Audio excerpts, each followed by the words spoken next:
Eh, Karina Mariño es contadora y socia de una empresa que se llama Tercerízate.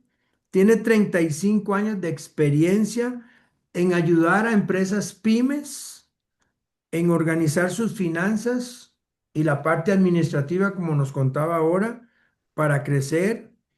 Eh, ella es de números y personas. Es mamá, esposa y apasionada del deporte.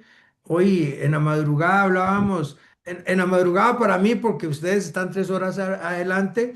Entonces Karina me decía, y cuando me di cuenta no estábamos hablando de nada más que de fútbol, porque sus hermanos jugaron fútbol, su hijo juega fútbol, entonces se come, se cena y se toma café con el fútbol en la casa de ella. Eso me llamó poderosamente la atención. Si alguien busca delegar la administración y enfocarse en su negocio, ella es la indicada. Qué bueno, porque la mayoría de todos somos muy emprendedores, pero no somos administrativos. Y nos produce ahora que hablábamos con Rosario, el SAT saca, digamos, el SAT es la tributación directa de México, saca unos informes buenísimos y se inventa unos artículos todas las semanas. Francisco Lagarreta, ¿cómo estás? Puedes decir que todos los días nos salen con un impuesto más. Entonces, eh, y por estar enfocado en hacer, perdemos la otra parte. Así que, qué bonito. Exactamente. Eh, los micrófonos son tuyos, Karina. Para mí es un placer. Eh, Perfecto. ¿Puedo eh, ya compartir la presentación? sí, señora. Sí, señora. Perfecto.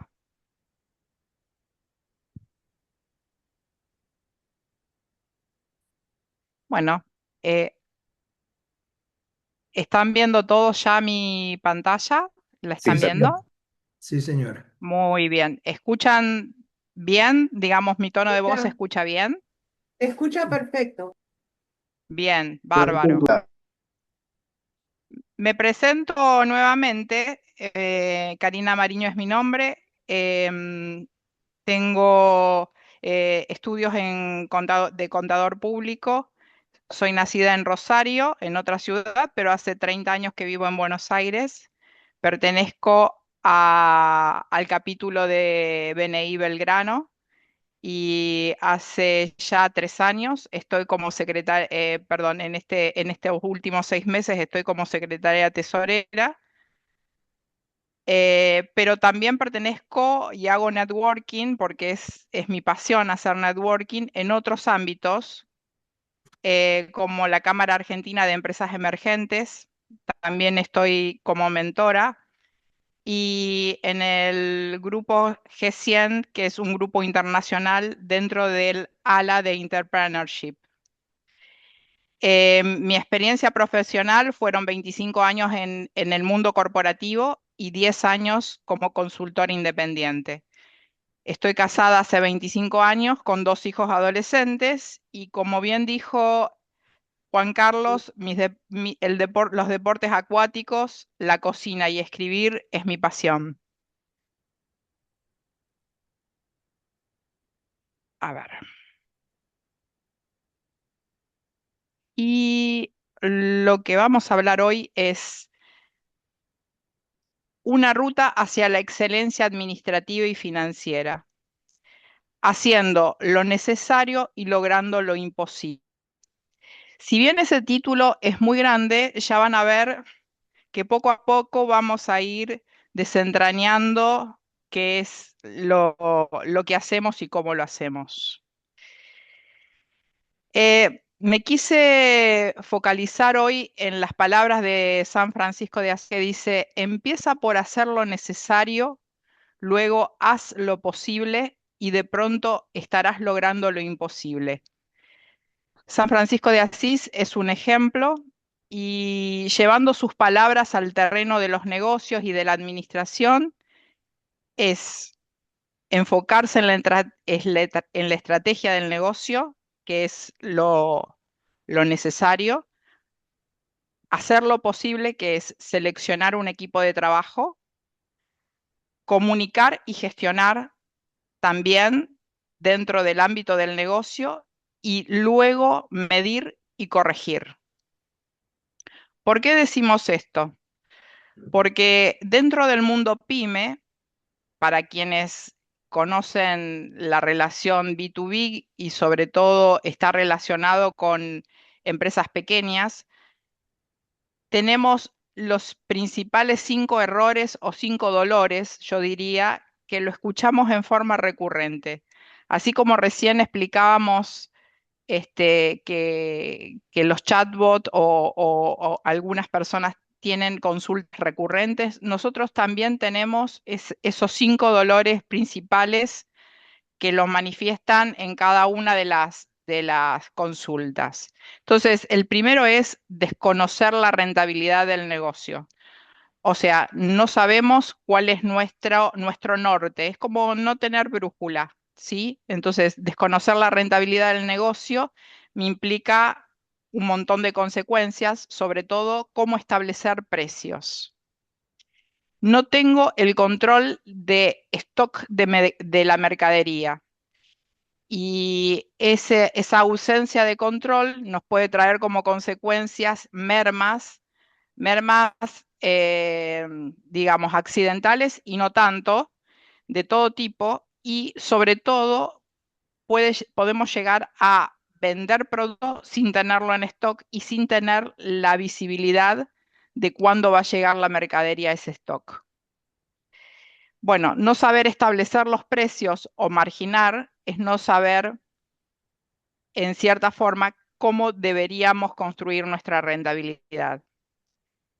Y es algo que es una consulta permanente, sobre todo de dueños y emprendedores. El cuarto lo definí como el síndrome del bombero. El síndrome del bombero es actuar por urgencia. Primero quiero apagar un incendio, que sería la operación, y luego me estoy perdiendo de que también se me quema el bosque, o sea, se me quema la estrategia. Entonces, el síndrome del bombero digamos, se mitiga construyendo un equipo de trabajo y aprendiendo a delegar. En ese construir el equipo de trabajo, que es el quinto error más común, es contratar en espejo. ¿Qué significa contratar en espejo? Contrato a la persona parecida a mí o parecida al dueño. Y la realidad es que yo necesito establecer un perfil para cubrir una posición X dentro de mi negocio y necesito determinar en forma profesional quién es la persona y qué condiciones tiene que tener esa persona. Entonces, cuando hablamos de lo necesario, volviendo a las palabras de San Francisco, es el dato registrado, analizado, procesado e interpretado. ¿Y dato qué significa? Es una transacción que tiene impacto económico en el marco del negocio o de la empresa. Por ejemplo, pongo un ejemplo concreto. Realizo una compra de un producto o materia prima. Si es materia prima, la transformo y luego la vendo, ¿sí? Ahí cuando dije comprar, transformar y vender, son todos transacciones con impacto económico. Si yo reconozco esas transacciones, voy a tener el dato y lo tengo que procesar, analizar e interpretar. ¿Cómo lo interpreto? Con realidad económica. ¿Qué significa realidad económica? Si yo compro mercadería, tengo que registrarla en la cuenta contable correspondiente. Para hacer eso, no solamente hay que tener conocimiento, sino también hay que tener las herramientas necesarias para gestionar ese registro. Y sobre todo, ¿por qué necesito transformar el dato en información para la toma de decisiones? Porque es lo que me va a permitir corregir y medir. Si yo mido primero y luego corrijo, estoy atento a los cambios que son constantes en el mercado. Por ejemplo, como ustedes hoy manifestaron, en México hay cambios a nivel fiscal. Entonces, tengo que estar atento a esos cambios justamente para ver cómo mi rentabilidad es afectada ante los cambios fiscales. ¿Hasta acá está claro? ¿Hay alguna pregunta? ¿Alguien quiere consultar algo? ¿Quieren preguntar? A mí me Súper llama claro. a mí me llama la atención la parte operativa que hablaste, de Sí, agarrar, transformar y además de una u otra forma es todo el proceso productivo de una empresa. Cómo compro materia prima, cómo tengo que hacer modificaciones, transformar ese producto para poderlo tener ya como un producto final. ¿Estoy bien? estás perfecto, sí. Ujú. De ahí solo falta la venta. Y ahí sale la venta, exactamente. Ujú, A lo que yo me quise referir en esta parte es que simples movimientos o simples transacciones que para nosotros son habituales en el día a día de la empresa, todas tienen impacto económico y ujú. todas deben ser registradas, sobre todo en un sistema contable, que me permita generar información para tomar decisiones, Para hacerlo traceable, para poderlo para tracear. hacerlo traceable, exactamente. Ujú. Bueno, Amanda, sí, Amanda, Amanda tiene una consulta. Buenas tardes, dime. Karina. Primero que todo, déjenme promocionar el mejor pan del mundo, desde Oaxaca para el mundo. Gracias, Juanca. Oye, es que ahorita estabas diciendo eso, Karina. Yo soy así. Haz de cuenta que yo transformo el trigo. Y, por ejemplo, yo Bien, tengo determinados costos para una, para otra y para otra. Yo compro el grano, lo almaceno, lo limpio, lo muelo con esa harina, lo paso al área de producción de pan y repostería a tener el producto terminado y de ahí a la venta. Entonces, cada uno de los procesos, digamos, tiene su costo de materia prima para poder evaluar, para darle el precio al pan final, ¿no? Y como perfecto. tienes Sí, que hacer cada uno de los registros contables de la compra del trigo, después de la compra del trigo, la venta, digámoslo así, simulada, porque realmente es como simulada, de los molinos pasa al área de producción con un precio ya de todo el proceso que implicó hacer la harina, ¿no? perfecto, Amanda. Estás muy bien, estás muy bien. O sea, Obviamente que esa ahí está. transformación, perdón que agregue esto, esa transformación, Amanda, tiene una fórmula. Esa fórmula la sabes vos porque sos la persona que transforma esa materia prima desde el grano, Ajá, pasa a una materia prima que sería el input para el pan, que es el harina, harina, y luego el producto final, que es el pan. sí, Quería preguntarte, Amanda, ¿eso tiene un centro de costo en cada uno de todos los momentos sí, sí, del cero al pan en la panadería? sí. Lleva un centro de costo siempre. Sí, sí, porque por ejemplo, yo sí evalúo cuando a mí me traen el grano, cuánto de merma puedo yo tener, porque el grano no me lo traen limpio.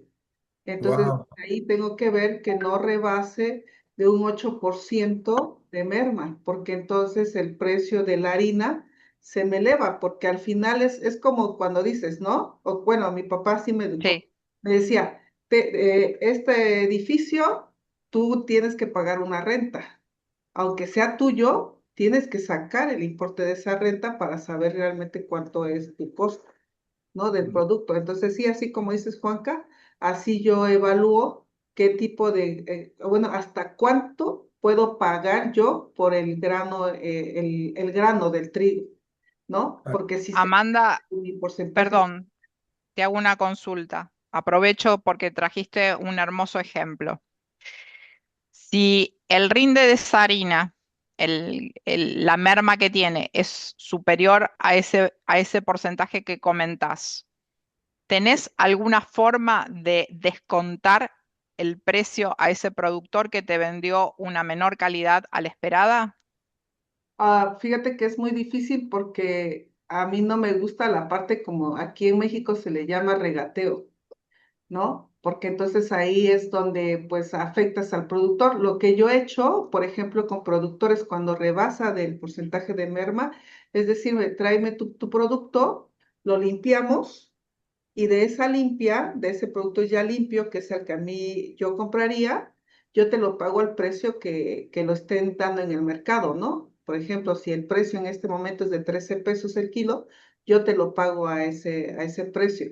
Así no me pega a mí tan fuerte la merma, pero el productor se lleva su merma, porque también ese es otro problema. Yo un día que tengamos eh, más tiempo, les platico porque yo voy sacando mermas y mermas, que esas son las que tú acabas de decir, Karina, que sí me afectan. ¿Por qué? Porque para poder sacar un pastel yo necesito retirarle a la harina un salvado grueso, pero ese salvado Bien, grueso todavía tengo que ver cómo puedo yo hacer un nuevo producto para que no se convierta en un costo, sino al contrario, exacto, convierta en un exacto. ingreso. Entonces, sí, cuando Bien, toda la cadena productiva como que es un poquito ver para dónde puedes tú a que no te afecte tanto el costo, Claro, bien. ¿no? claro. Mira, Amanda, aquí en Argentina lo que se hace, por lo menos las empresas agroexportadoras, es medir la calidad del grano que se recibe en los acopios. Sí. Entonces, se establece el precio con parámetros de calidad. Por ejemplo, humedad del grano, ¿sí? Ujú. Que se recibe, y otras características que hacen a la calidad. Entonces, teniendo esos parámetros medidos, se puede decir que es de calidad 1, calidad 2 o calidad 3, y esas calidades justamente establecen el precio, pero Ajá, sí. está acordado previamente. Ujú. Sí, aquí mi Y problema es que no puedo hacer eso porque hace cuenta que Oaxaca no trae, sí hay producción de trigo, pero no hay a cantidades tan grandes en donde yo me puedo quedar en desabasto si no compro el producto.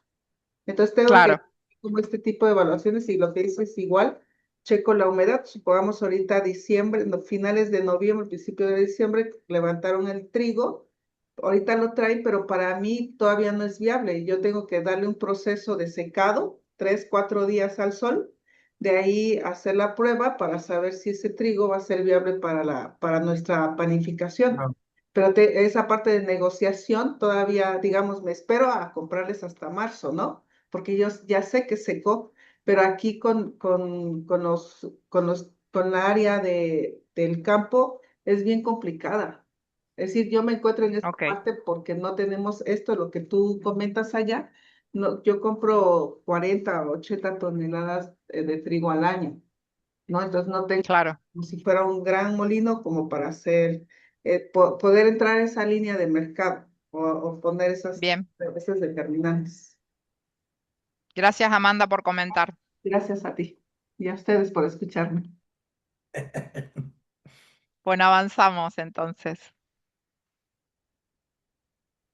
A ver, perdón que me adelanté un slide.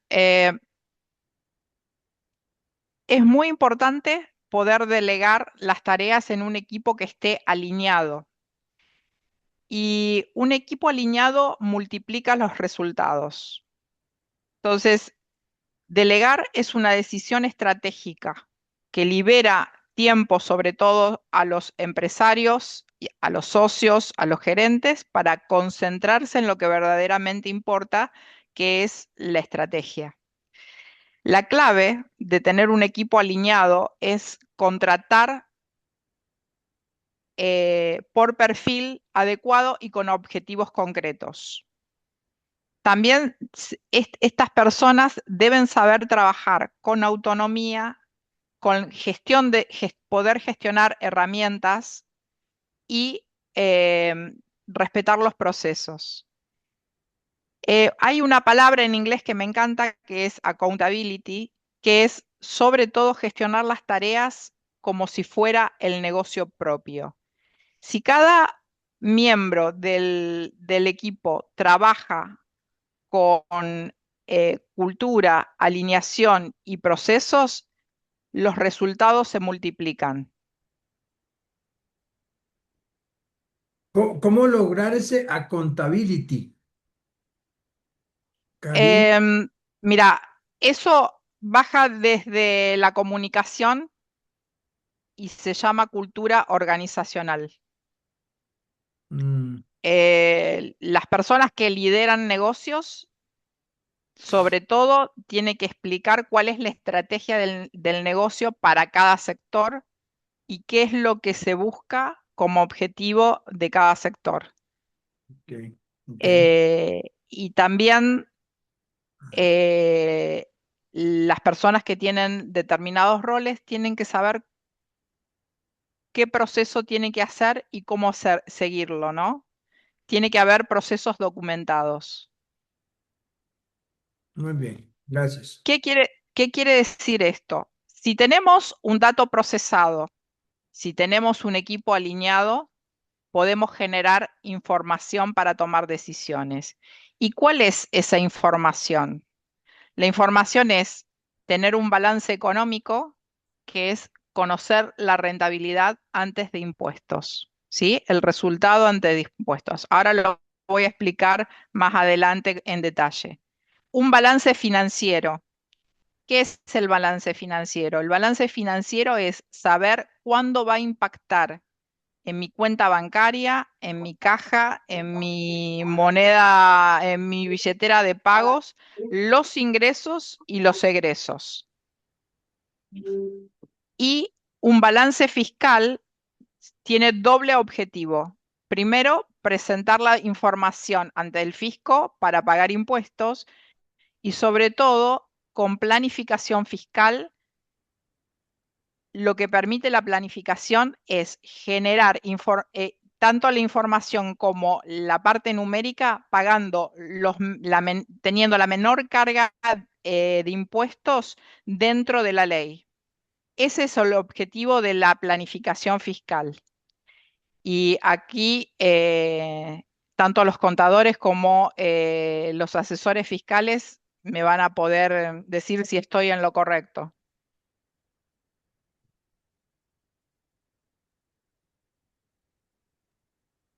Bien. ¿Qué es lo que hace Tercerizate? Tercerizate quiere transformar emprendedores en empresarios. Entonces, ¿cómo logra esa transformación? Primero, definiendo misión, visión y valores. Contestando tu pregunta, Juan Carlos, esto es lo que define la cultura organizacional. Sabemos qué somos, la visión es dónde queremos ir y bajo qué valores vamos a trabajar. Luego viene el plan de negocios que toda empresa tiene que tener cuando vendemos productos o servicios o ambos. Necesitamos planificar y llevar un presupuesto económico y si tenemos el presupuesto financiero mucho mejor, año tras año. El equipo alineado, como recién lo describimos, y ese equipo tiene que contar con las herramientas de gestión, porque no hay forma de gestionar un negocio si no tenemos las herramientas adecuadas. Y sobre todo, como bien explicaba antes, era tener procesos de gestión por área. Y acá, detrás de la información, están todos los procesos que impactan en cada una de la estructura de la rentabilidad. Por ejemplo, acá me interrumpen o levantan las manos si quieren hacer alguna consulta porque si bien hay aspectos técnicos que voy a tratar de explicarlo en forma lo más sencillo posible, puede generar dudas. Aquí en 4 partes resumí lo que es una estructura, digamos, de cuadro de resultados. Tenemos las ventas, por un lado, que son los ingresos, y esas ventas eh, eh, se ven impactadas por la política de fijación de precios, que era lo primero que hablábamos al comienzo, el producto o servicio que estoy ofreciendo, cómo se diferencia de la competencia para no quedarme fuera de mercado, qué valor agregado tiene mi producto o servicio, cómo lo diferencio y sobre todo también la gestión de cobranzas. Recuerden que todo el esfuerzo de ventas, si yo no lo cobro en forma adecuada, estoy perdiendo ahí puntos de rentabilidad y me quedo también con grandes problemas financieros que impactan también en la rentabilidad si no cobro adecuadamente. Aquí la administración es muy importante su rol porque tiene que facturar en forma adecuada según los cierres de ventas y después cobrar para que ese motor que son las ventas impacten en las finanzas. Es como decir, las ventas es el motor y las finanzas es el combustible, para entenderlo. Luego tenemos el costo de la mercadería o el costo del servicio que se presta del lado derecho. Y ahí tenemos cómo es la gestión de compras, cómo es nuestra relación con nuestros proveedores. Eso que mencionaba Amanda sobre la calidad del producto que recibe es parte de ese juego y esa negociación con proveedores. ¿Cuáles son los costos, mis costos de haberes, o sea, de sueldos, concretamente del equipo de trabajo? Porque en una empresa de servicios es lo que más impacta dentro del costo del producto. ¿Y cómo es la política de pagos a proveedores? Así como tenemos una gestión de cobranza, también tenemos que tener una política de pagos a proveedores. Si yo no acompaño la gestión de compras teniendo una política adecuada de pago a proveedores, estoy desfinanciando mi negocio. ¿Qué significa? Voy a pagarle antes a mis proveedores y voy a estar cobrando mis ventas en una gestión posterior y en forma tardía. ¿Por qué en forma tardía? Porque si yo no logro calzar cobranzas con pagos, estoy desfinanciando mi negocio. ¿Se entiende hasta aquí? Sí. Son muchos los factores y es muy fácil perderse, Karina. Eh, Exactamente, Es muy, muy exactamente, fácil. Es una línea muy delgada entre caer a pérdida o dejar de ganar y, y ser productivo. Entonces, esto es un termómetro diario. Creo que todos lo vivimos. diario, O sea, tal cual. cuando hay producción o cuando hay servicios, si te descuidas, ¿por qué? Suben la gasolina, suben esto, te suben el IVA, te meten un nuevo impuesto y si no estás el día a día viendo todos estos factores que afectan tu empresa, es muy fácil caer me pongo a imaginar en el ejemplo que tenemos hoy, que es el de Amanda.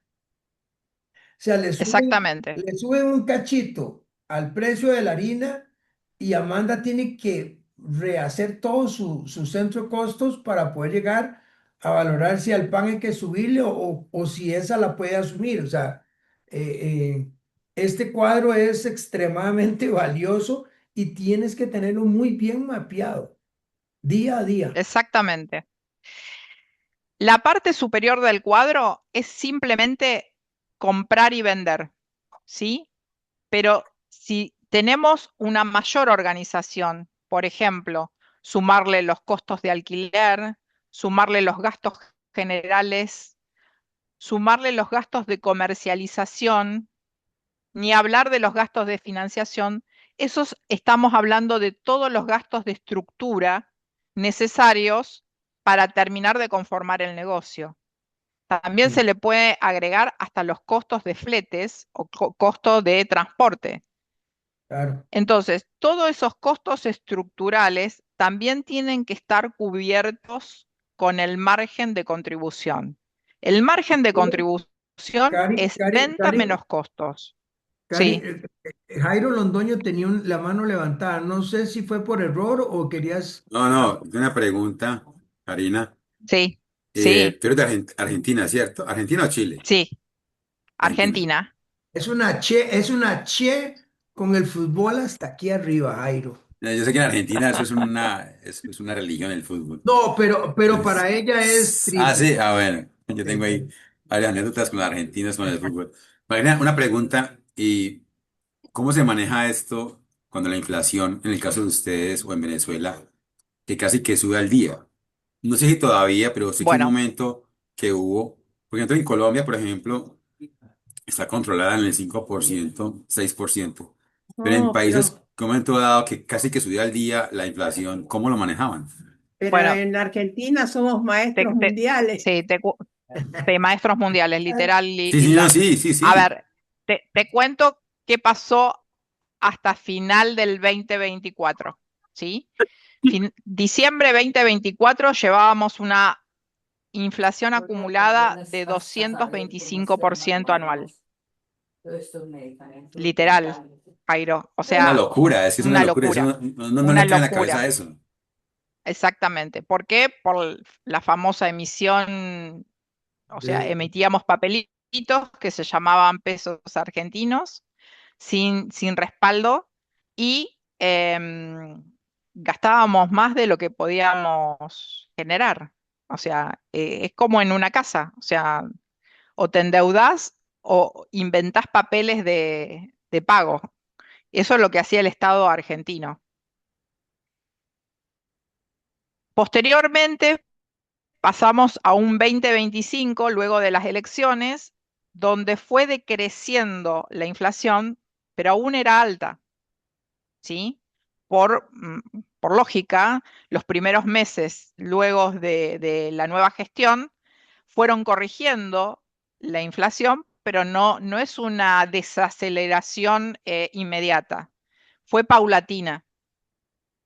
Entonces, el aumento de precios sostenido en el tiempo, como teníamos antes, hacía que todas las, entre comillas, todas las dificultades que se presentaban, por ejemplo, eh, eh, el tema de la gestión de compras o la política de fijación de precio, se licuara con la inflación, o sea, se tapaba con la inflación.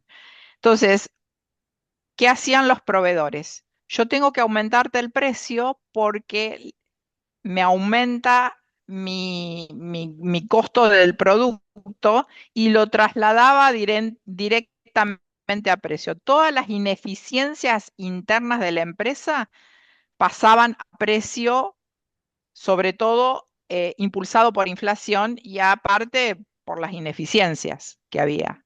O sea, El Karina, para otro tema es que entenderte, nosotros no teníamos... Cari, Sí, Cari, discúlpame para entenderte. Seguimos con el ejemplo de Amanda.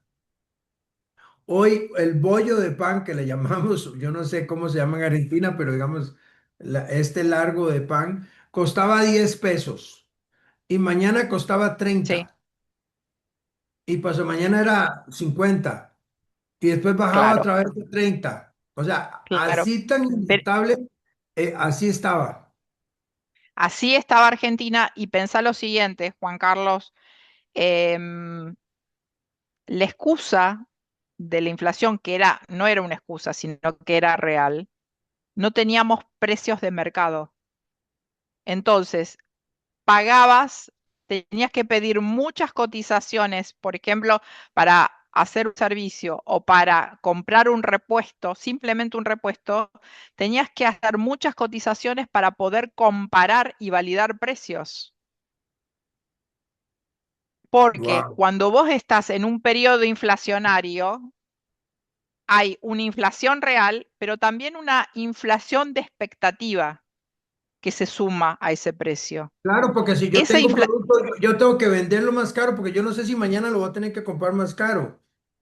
Exactamente. Esa Esa, especulación esa vuelve más loco. expectativa, que es especulación, el argentino no tenía más que pagarla. ¿Por qué? Porque, por otro lado, obviamente, estaba cerrada nuestra economía. No podíamos importar. No podíamos importar porque no podíamos pagar. Los pesos argentinos no tenían cobertura en dólares. La inflación fue de 200, Era una situación dramática, literal dramática. ¿200 Y qué? ahora, La inflación, ¿a cuánto fue? 200. 225% anual. No me A puedo un imaginar. promedio, lo que pasa es que iba acelerado, ¿no? Iba acelerado. El, la corrección máxima fue diciembre 2024, con un 25 mensual. Wow, se vino abajo. Claro. En- Después en- fue paulatinamente en descenso, pero no fue una corrección inmediata. Llevó un tiempo, llevó un tiempo. Y ahora, bueno, para que entiendan ustedes, teníamos alta inflación, cerrada la economía, no podíamos girar al exterior, no podíamos importar insumos ni máquinas, nada para la producción. Y por sobre todas las cosas, no teníamos previsibilidad en lo que íbamos a pagar nuestro producto. Era una economía totalmente cerrada y local. Entonces, los proveedores locales, como vos dijiste, se aseguraban de remarcar o de marginar lo máximo posible porque no sabía si iban a poder comprar el producto.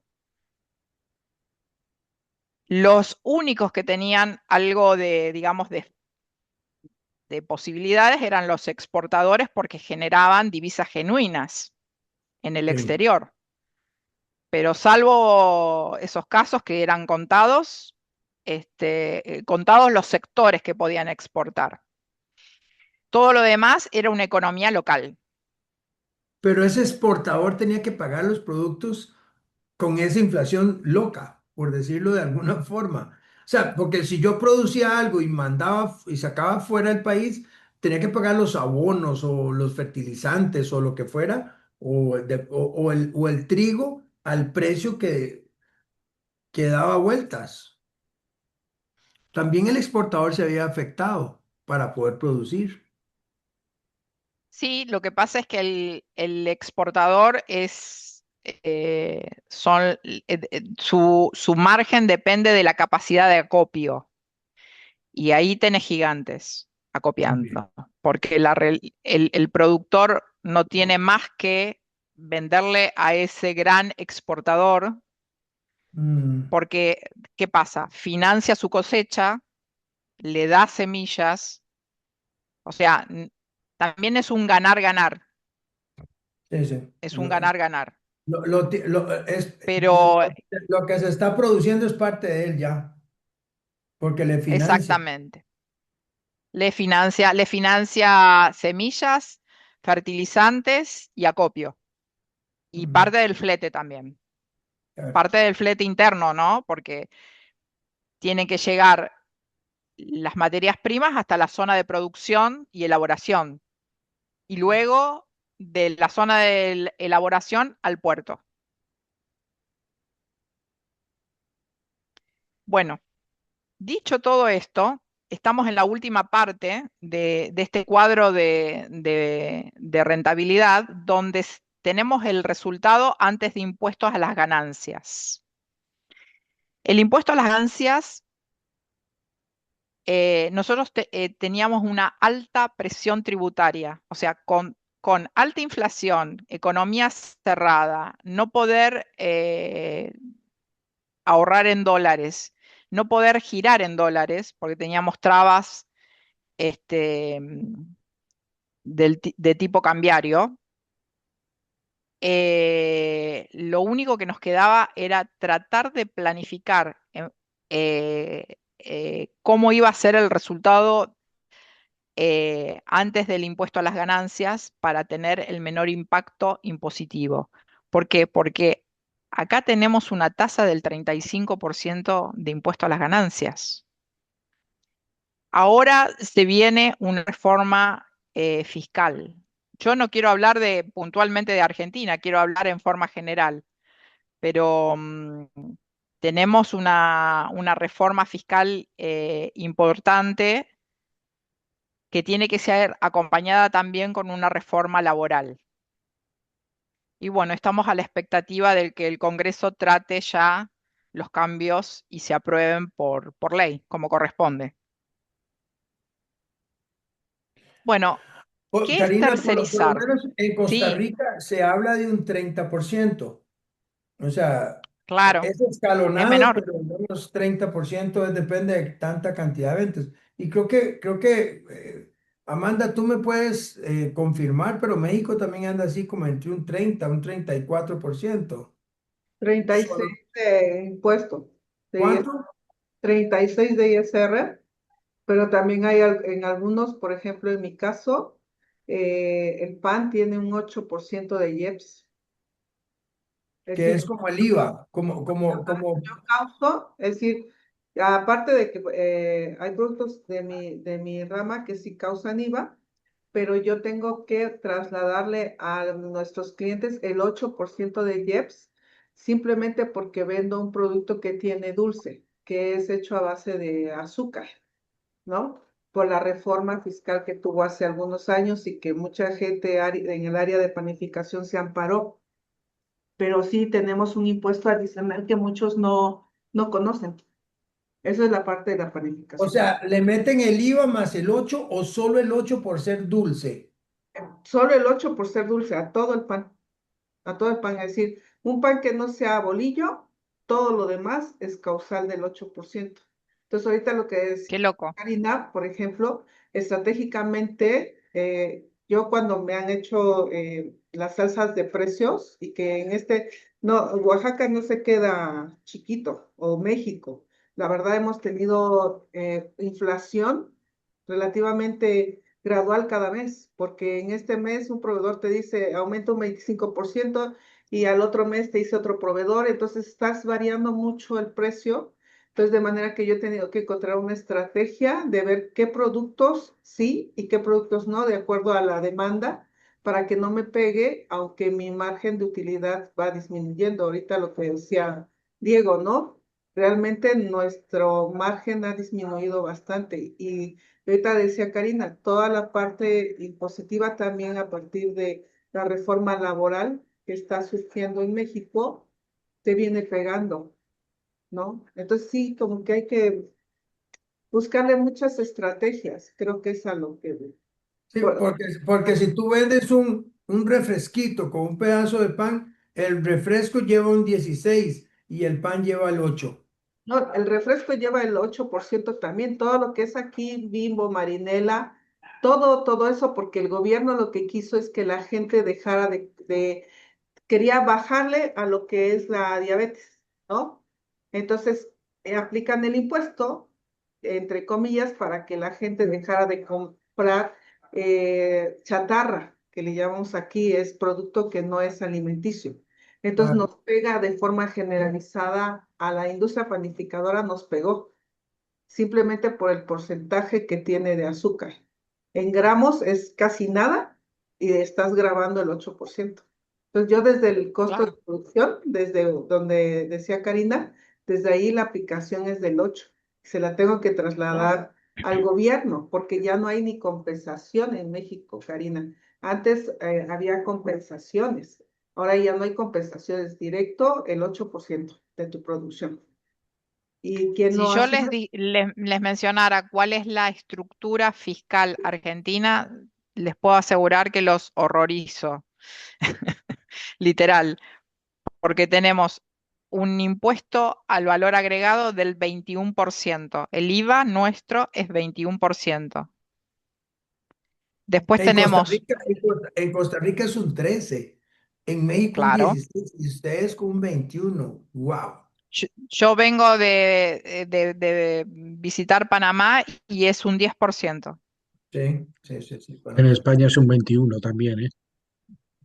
Es una Wow. locura, Manuel, es una locura. En 21 Eh, los productos normales, el 10 normalmente los alimentos sí, y luego hay un reducido pues para a lo mejor, creo que el pan y la leche, alguna cosa así, luego bueno, sí, los productos hay de, alícuotas reducidas, sí. sí, y luego pues los productos de las medicinas me parece que es al cero y poco más. Después tenemos alícuota reducida para lo que es tecnología. Por ejemplo, una laptop, un computador sale 10,5, o sea, una alícuota reducida a la mitad. Y los alimentos básicos también tienen alícuota reducida. Bueno, siguiendo con la presentación, ¿qué es tercerizar? Tercerizar, outsourcing o externalización son todos sinónimos y significa que una empresa o un emprendedor puede contratar de forma externa a un proveedor de servicios y este proveedor va a prestar el servicio específico por el cual es contratado. En el caso de Tercerizate, los servicios que se prestan es gestión administrativa, concretamente. Entonces, ¿qué hace Tercerizate por las pymes? Hace servicio tercerizado administrativo y financiero, desde el área de administración de ventas, pasando por la facturación y la cobranza, la gestión de pago a proveedores y tesorería, toda la parte de reportes de rentabilidad, que es lo que sirve para tomar decisiones, la contabilidad y los indicadores de gestión. También hacemos consultoría de procesos, manuales de procesos, implementaciones de CRM y ERP y automatización de procesos. Tenemos un área de capital humano con gestión de recursos humanos. Y aquí realizamos desde el reclutamiento con los perfiles adecuados y en forma profesional hasta la gestión de cultura organizacional, comunicación interna y establecer los perfiles y el análisis de procesos. También a mí me gusta esta lámina que, con la que presentamos las novedades del último año en materia de servicios, porque el gigante y el pequeño es como David y Goliat, ¿no? Y así se siente una pyme cuando tiene que ir a vender u ofrecer sus servicios a una corporación o a una multi. Entonces, ¿cómo colaboramos también desde los procesos en relacionarse con esa multinacional? ¿Por qué? Porque nos presentamos y colaboramos en todo lo que es licitaciones privadas al momento de venderlas a las empresas multinacionales. Tenemos nuestro mecanismo de ayuda para que puedan establecer precios adecuados, no competir únicamente por precios, sino por la calidad del servicio o la calidad de la propuesta de valor que se le hace a esta multinacional, pero por sobre todas las cosas, enseñarles que estas empresas tienen compradores profesionales. Los compradores profesionales solamente van a mirar el precio y no las condiciones de la propuesta. Entonces hay que reunirse con la persona que genera el requerimiento. Aquel que genera el requerimiento es el que tiene el problema. Entonces la presentación a esa licitación tiene que estar de cara a solucionar el problema de ese requerimiento. Y como novedad también hacemos gerenciamiento administrado de tiempo compartido, porque a una pyme es muy costoso tener un equipo completo, no solamente de profesionales, sino también tener un gerente administrando el equipo administrativo financiero. ¿Quiénes son nuestros buyer persona? Básicamente, bueno, CEOs, directores financieros, dueños de negocios, emprendedores, gerentes de recursos humanos, gerentes de tecnología, gerente de operaciones. Pero por sobre todo socios y dueños, que lo que observamos, sobre todo, hay grandes temas de comunicación interna. No sé si ustedes también lo detectan a la hora de escuchar en la diaria problemas o dolores de los más comunes que hay dentro del ámbito empresarial. Y aquí los escucho a ustedes si tienen algún comentario al respecto. Lo que pasa es que hasta donde yo, mis amigos mexicanos me pueden asegurar, pero antes se podían hacer muchas cosas subcontratando personas, pero eso lo cerró el gobierno mexicano. Hasta cierto punto ya no te dejan tercerizar. Amanda o Francisco, que son los que veo aquí cerca, pero creo que aquí en México cerraron eso. Es impresionante. Frank, ¿tú tienes alguna experiencia de eso? Varios de mis clientes han llegado a modificar justamente la tercerización por este cambio en la legislación y lo que permite tercerizar el gobierno es todo aquello que no impacte en los procesos productivos de la empresa. O Ok. sea, Exacto. limpiar mis oficinas no impacta en el valor agregado al cliente. Entonces, la limpieza sí la puedo tercerizar, pero la contabilidad necesariamente impacta en mi proceso, en mi valor agregado, a menos que encuentre la forma, que para eso están los fiscalistas y todos estos, ¿no? O sea, sí se puede, pero Buscándole hay la que vuelta, saberlo. buscándole la vuelta. Pero fíjate que en ese aspecto, perdón, también ahorita que veía la outsourcing en México entró hace muchísimos años, se cerró, porque también hicieron mal uso del outsourcing.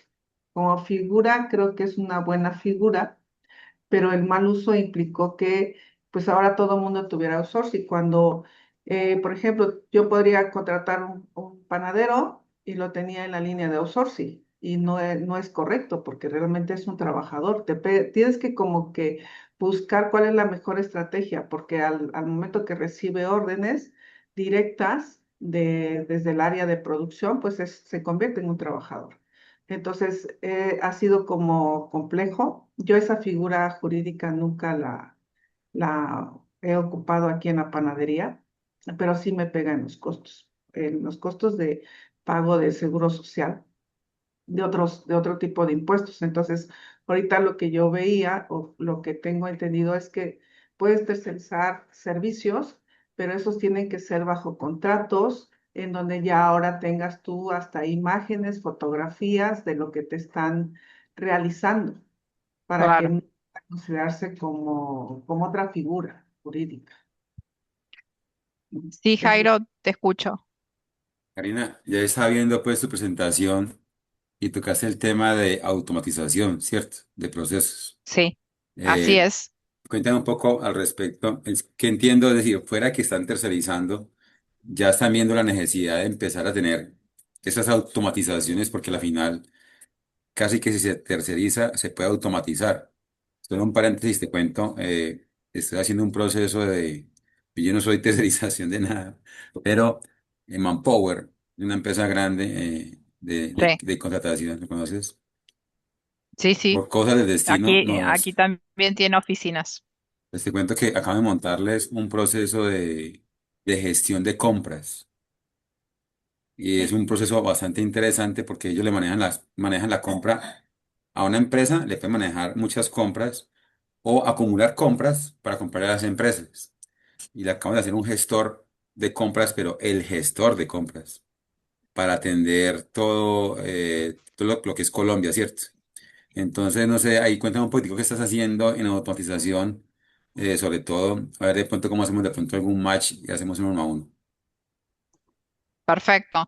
Te cuento qué estamos haciendo. Mira, en realidad las pymes argentinas, por todo lo que te expliqué históricamente y con los problemas que hubieron de subida de precios y de inflación, licuaban todas sus ineficiencias a través de precios, justamente.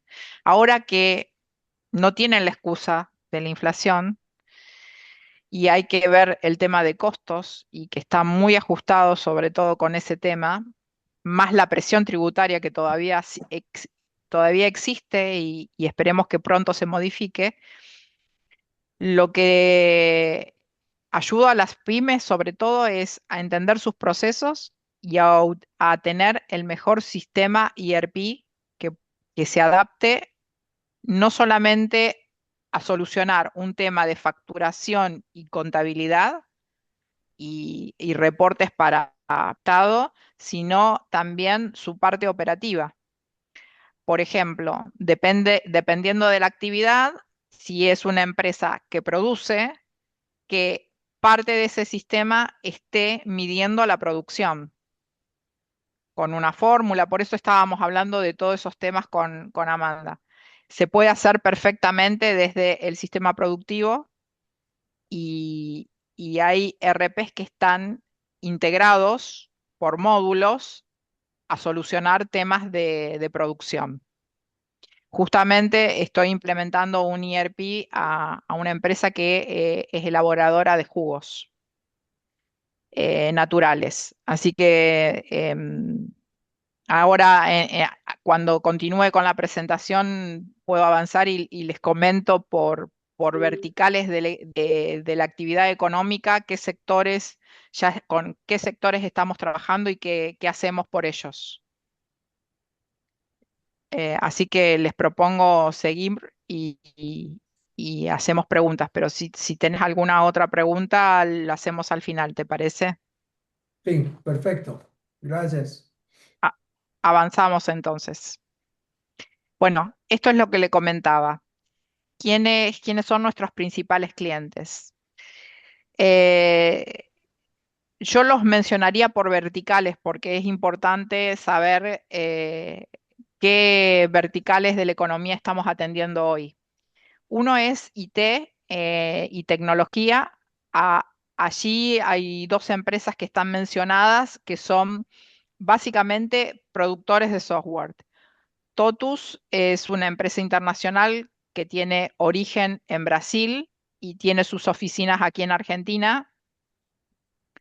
Y lo que hicimos con Totus es algo increíble porque, bueno, ellos venden justamente sistemas de automatización, o sea, tienen su propio ERP que se llama Intisa, pero no lograban tener controlados los procesos internos fuera de Intisa, puntualmente en el área de ventas.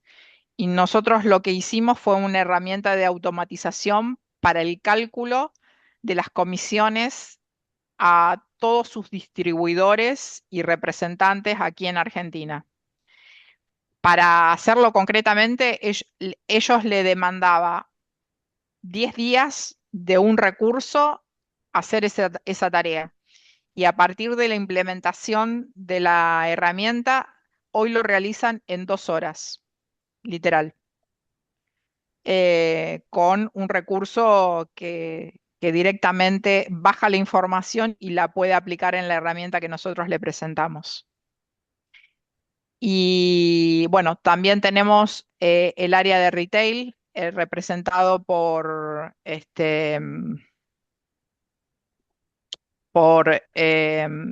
Carrefour.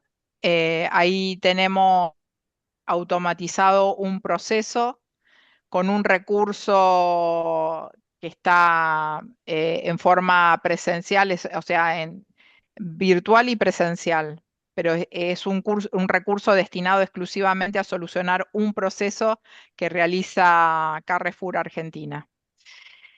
Bueno, en el sector hospitalidad, en el caso de Ibis, de Hotel Ibis, cubrimos las licencias por maternidad y vacacionales en el área de administración. E-commerce, hacemos toda la tercerización administrativa de punta a punta en Online Store, desde la facturación hasta el pago a proveedores y la gestión de cobranza. Y tesorería también. También tenemos dentro de los verticales estudios de abogados, o sea, son empresas de servicios. Este estudio tiene más de 70 abogados trabajando. Tiene este, un, un número de empleados que son profesionales y bueno, y también tiene cerca de 10 socios que gerencian las distintas áreas dentro del estudio. Como le decía, tenía también producción de bebidas. Acá estoy implementando un ERP concretamente con el equipo. También en el sector de laboratorios, en este caso hacemos outsourcing administrativo pleno y también estamos generando mejoras de procesos. Y hacemos también toda la parte de atención a los brokers de seguros en la gestión diaria. Bueno, si estamos listos para optimizar la empresa, hoy tenemos una solución a medida y podemos estar hablando justamente de una solución personalizada que se ajuste a la empresa. Esta es mi QR, para quien quiera generar un 1 a 1, será bienvenido. Y ahora escucho preguntas y muchas gracias por el tiempo dedicado.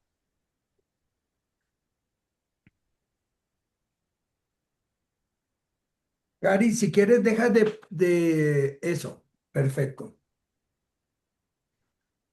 Eh,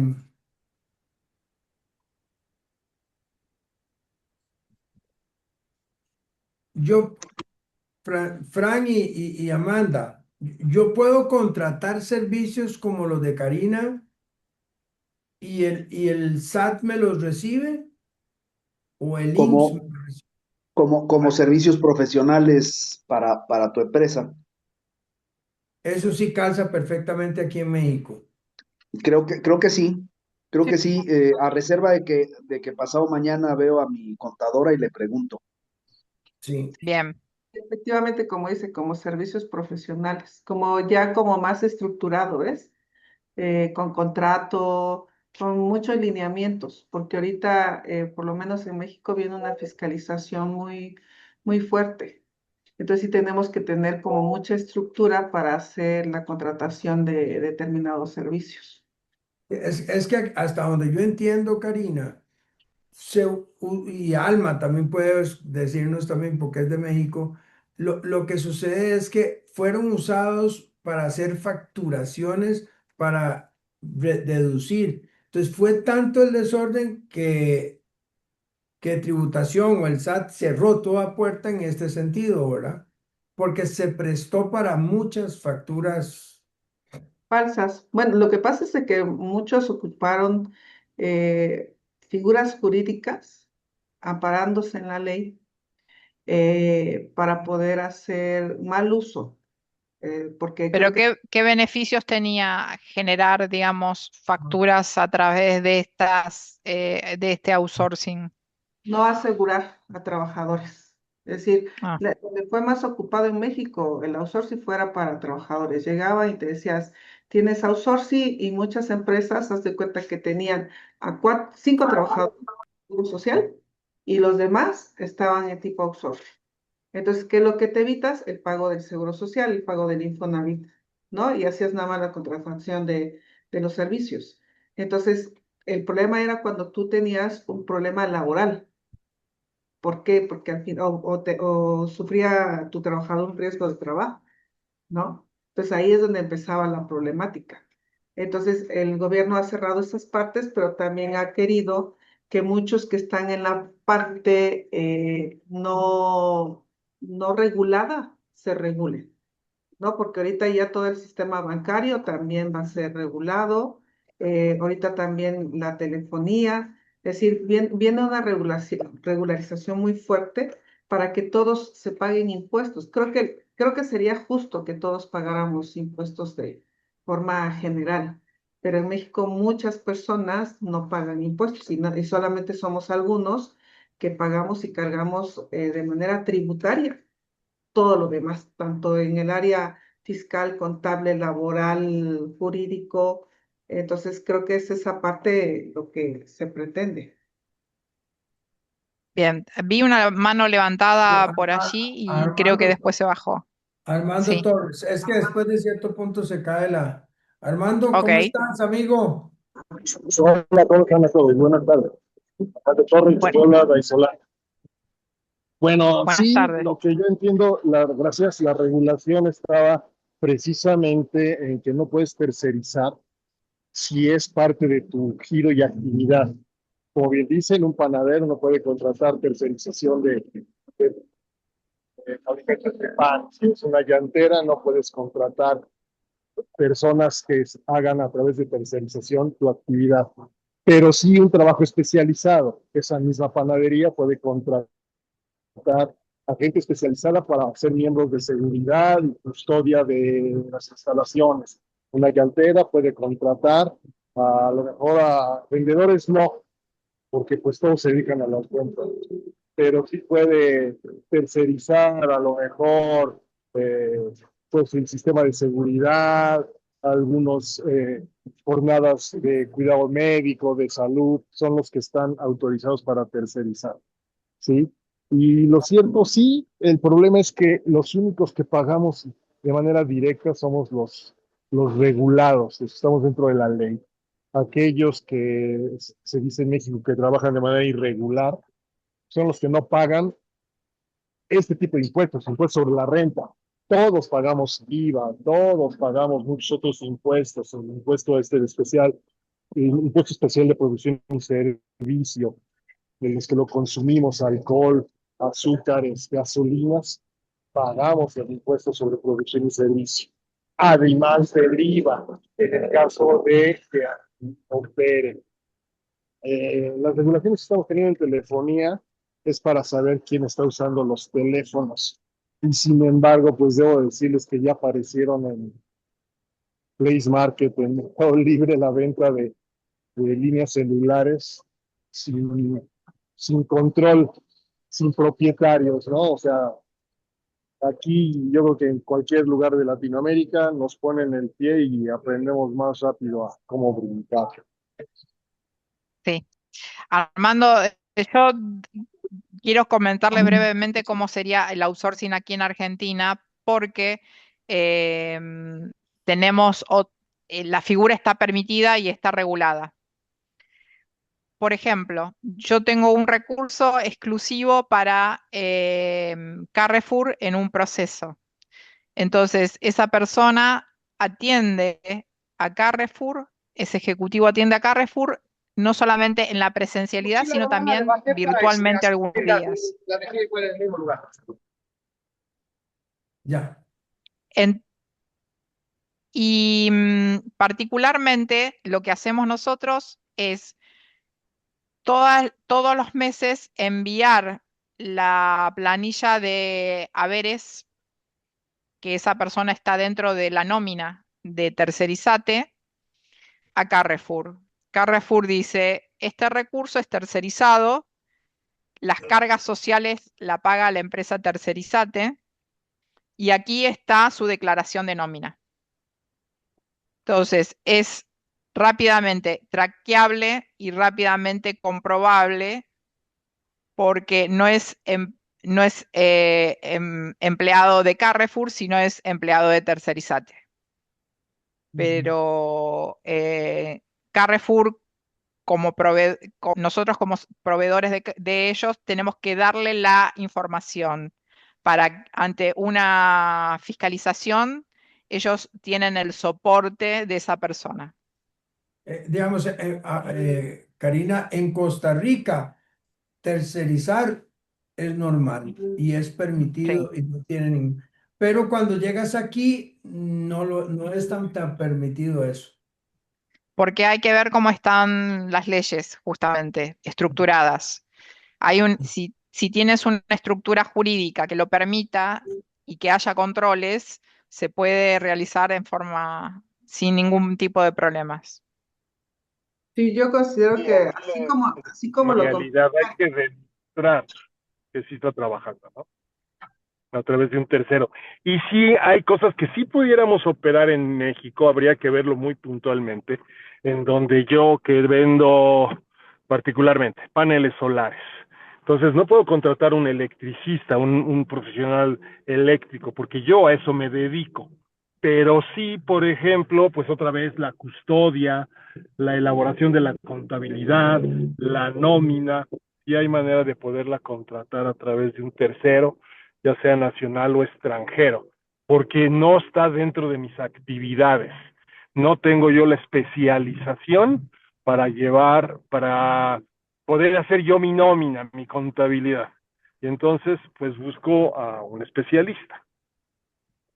Manuel, ¿cómo se maneja eso en España? Vamos a ver, en España está permitido contratar todo por fuera. No hay ningún tipo de problema, no hay límites.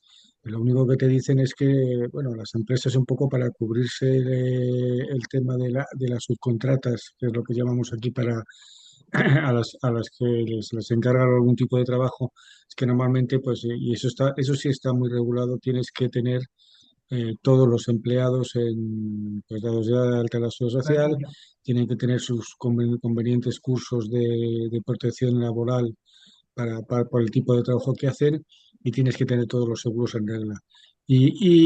Bueno, y fiscalmente, pues bueno, como se supone que estás subcontratando, la empresa a la que subcontratas tiene que estar al día y en regla con Hacienda y la Seguridad Social. Pero tú puedes subcontratar todo lo que te dé la gana. Eh, lo único es controlan un poco que si un autónomo está subcontratado porque para una empresa y resulta que prácticamente el 60 me parece que es a partir del 60% de sus ingresos son solo de una empresa y existe, digamos, un mando directo de la empresa sobre el señor en horario y en lo que tiene que hacer, se considera un trabajador encubierto y a la empresa se le podría obligar a que esa persona entrara en nómina. Y el trabajador, si es despedido, podría pedir una indemnización por despido. Pero aquí se subcontrata todo y cada vez hay más autónomos y profesionales. Claro. La estructura empresarial de España es que prácticamente, no sé si el 70 o 80% de las empresas son pequeñas empresas de 0 a 30 trabajadores. Empresas grandes hay muy pocas. Entonces, todos son pequeñas empresas que te dan todo tipo de servicios. Y como el coste laboral es muy alto de un trabajador, porque estamos hablando que si tú a un trabajador le das 1.000 euros, a la empresa en España te cuesta pues casi 38 euros de coste añadido.